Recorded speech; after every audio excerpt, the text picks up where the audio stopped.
I'm Pamela Powell, film critic for the Daily Journal's Real Talk. Movies, everyone loves them. Opinions, everyone has them. But your opinion is the one that matters in reviewing films. That's what makes the Daily Journal's web series different. You become the critic for the newly released film. Now sit back and see if we agree on a film, or do we agree to disagree. I'm Pamela Powell, and thanks for tuning in to another episode of Real Talk. American Ultra stars Jesse Eisenberg and Kristen Stewart in the comic book type of superhero movie, something I truly was not expecting. Definitely not a Marvel comic book type of film, thankfully. But Jesse Eisenberg plays Mike Howell, a stoner loser who finds himself becoming a fighting machine. It's all a CIA conspiracy, and he's fighting to save himself as well as his girlfriend.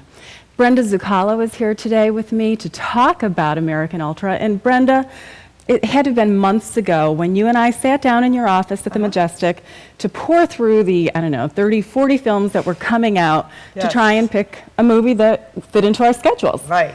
And when Fitting into my schedule is the hard part, right? Oh, absolutely. And American Ultra, I knew nothing about.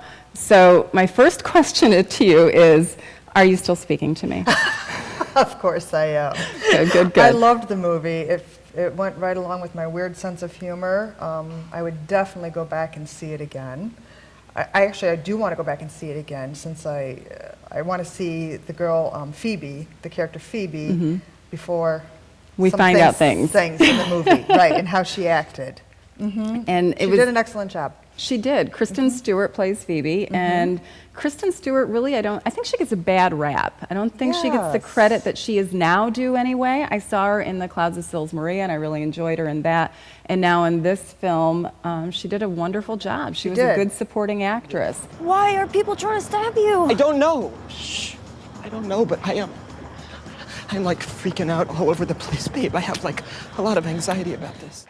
This was a super violent film. It was. Yet I wasn't offended by it, which is not my typical MO. I usually don't like that. What did you think about the high intensity violence? It didn't offend me either, and I hate violent movies. I'll always look away or when something bad's happening. But this one, I didn't. I just stayed really fixed on what was going on and just found it really fascinating and funny. The violence was kind of funny, even.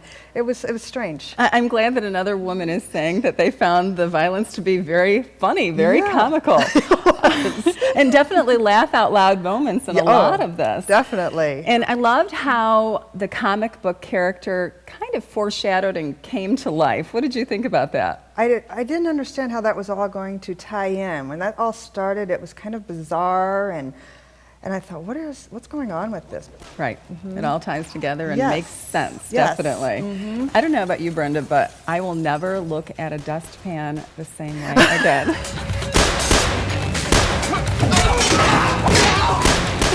Or a frying pan. Or a frying pan, absolutely. And the makeup and the stunts, those were both absolutely wonderful in this film, I felt. Yes. And the girl, Phoebe, the supporting actress, she really didn't look great in this movie. They had her in kind of weird outfits, and her hair was half red, half brown or black, half blonde. And she looked kind of just trashy. But it fit perfectly. But then you find out it really didn't fit perfectly for who she was. So it was great. I thought it was well written, well directed. Stunts were great.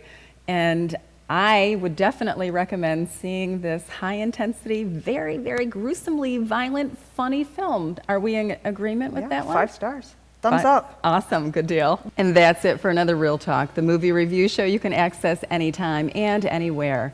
Be sure to check out all my movie reviews as well as previous episodes at the Daily Journal's website. That's daily-journal.com.